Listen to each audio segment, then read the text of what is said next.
Today, we're diving into the story of Sami Hamdi. He's a British journalist who flew into the United States for a lecture tour and ended up in handcuffs, detained by immigration officials for 2 whole weeks. It's a story that really makes you think. It raises some serious questions about free speech, political pressure, and of course, national security. So picture this. You've just made it through security at the San Francisco airport. You're heading to your gate, about to catch a flight to Tampa. Everything is completely normal. And then a stranger walks up to you and asks this one simple question that is about to change absolutely everything. "Excuse me, are you Sami Hamdi?" And boom, just like that, the floor completely drops out from under him. The man says he's an agent from Homeland Security, and then he hits him with this. Your visa was revoked 2 days ago, so now you're here illegally. Hamdi had no clue. No email, no call, no warning whatsoever. Okay, so how on earth does a routine trip for a lecture series turn into this 6-hour nightmare that ends with him in handcuffs, being driven off to some unknown place? Let's break down exactly what happened. The whole situation was just baffling. I mean, Hamdi had a 10-year business visa that was good all the way until 2028. The agents even showed him a memo from the State Department, but get this, the part of the memo where it's supposed to list the accusations, it was completely blank. He even offered to just buy his own ticket and fly straight back to London, but their response was just cold and, frankly, kind of ominous. That's not how this works. The moment he insisted on making a call to anyone, a civil rights group, his family, that's when things really escalated. An agent literally grabs him, shoves him against a car, slaps him in handcuffs, and throws him inside. For the next 6 hours, he's just being driven around, even swapped into a different vehicle at one point, all without being able to talk to a lawyer or having any idea where he was going. So you have to ask, how could this happen? Well, according to Sami Hamdi, this wasn't just some random check. No, he alleges this was the final step in a very targeted political campaign, one designed to shut him up, specifically because of his very vocal criticism of Israel's actions. And check out this timeline. It seems to map out the political pressure he's talking about. So 2 weeks before his arrest, Hamdi spots this social media campaign starting up, calling for his visa to be revoked. Then, an activist named Laura Loomer tweets that she'd met with people in the State Department. A few days later, she tweets again, saying good news is coming about Hamdi. And just 2 days after that, his visa gets secretly canceled. This right here is the heart of Hamdi's claim. He says his lawyers were eventually told that the whole thing was set off because, and I'm quoting here, Laura Loomer had asked a friend in the State Department to revoke my visa. He also mentions that other people inside the State Department were apparently furious about it, wondering who on earth would just act on a request like that. So after they drove him from the airport, Hamdi was taken to an ICE detention facility.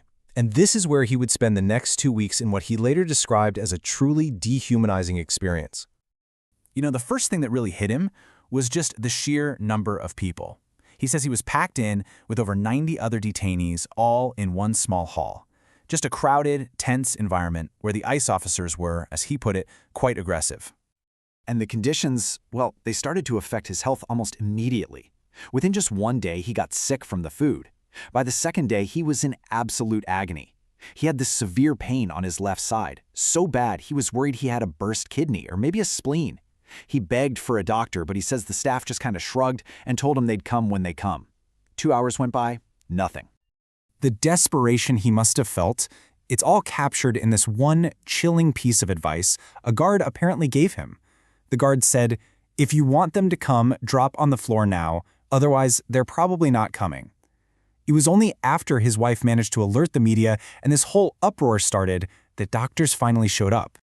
So while all this was happening to Hamdi inside the detention center, a huge legal battle was starting to rage on the outside. And it very quickly turned into this major test of civil liberties, all centered on one big question: freedom of speech. And the core argument in court couldn't have been more clear. On one side, you had the government's lawyers arguing that the federal court had no business, no jurisdiction to even talk about an alien's right to freedom of speech. But the federal judge's response, it was fast and it was powerful. Reportedly within an hour, the judge said, "We do have jurisdiction and we are concerned about freedom of speech." In the end, 2 different federal judges said they were seriously concerned about this case. Now, a really key part of the public campaign against Hamdi involved these video clips, bits and pieces of his lectures all stitched together to make him look a certain way. But here's the thing. Hamdi is adamant that this so-called evidence was never, ever presented in court by Homeland Security. And why not? Well, he claims it's because they knew it was inadmissible. They knew the full context of his lectures actually included him clearly denouncing violence. So with all this legal pressure building from the federal judges and the public outcry growing thanks to the media, well, the whole dynamic started to shift. The government's tough stance began to soften, and pretty dramatically too. And then came the big turning point.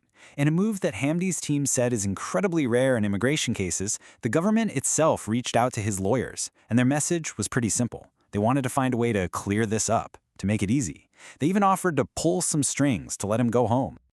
The way this all ended was just as surprising as how it began. After 2 weeks locked up, Sami Hamdi was released. He wasn't deported, and no charges were ever filed against him. He flew home to London and was even told, believe it or not, that he could reapply for a U.S. visa whenever he wanted to. So for Hamdi, this outcome was a clear victory, and not just for him personally, but for a much bigger idea. He believes that the forces that were trying to shut down debate and limit free speech, they lost. The fact that he walked away without a deportation order, without a single charge, in his mind, that proves that in the end, calmer heads won out. And that's what this whole ordeal really leaves us with, right? This really profound and complicated question. In a world with such intense political debate, where exactly do you draw the line? At what point does political speech, especially when it's criticizing a foreign government's actions, cross over and become a national security risk? That's definitely something worth thinking about.